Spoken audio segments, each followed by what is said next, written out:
I'm Dan Ackerman, and we are here taking a look at the Alienware 14. Alienware, a division of Dell, has stripped down its product names, at least. These used to be called things like the M14 or M14X. Now it's just the Alienware 14. As you can tell, it has a 14-inch screen.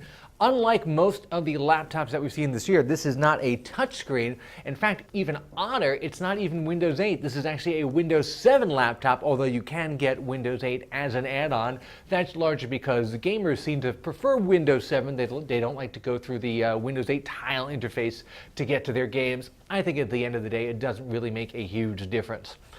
This has Windows 7, which may feel like a bit of a throwback. Also feeling like a throwback is the fact that this thing is huge. For a 14-inch laptop, look how thick and gigantic and heavy this is.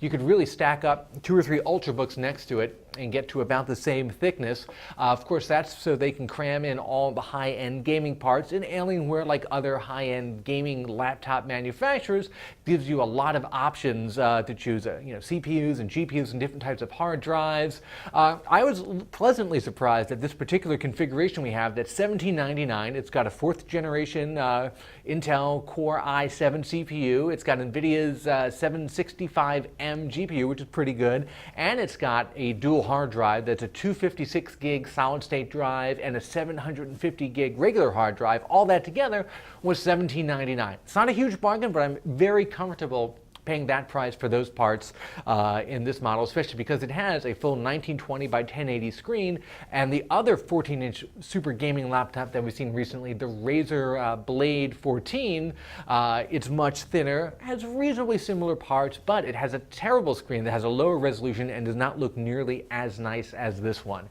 Of course, because it's an Alienware, you get all the crazy kooky lights like back here and the running lights on the side. I particularly like the backlit touchpad. That's a new touch that is probably the only kind of goofy visual aesthetic thing that I really like about it. The rest of it is a little bit dorm room chic, but if you're in the market for an Alienware, you know what you're getting.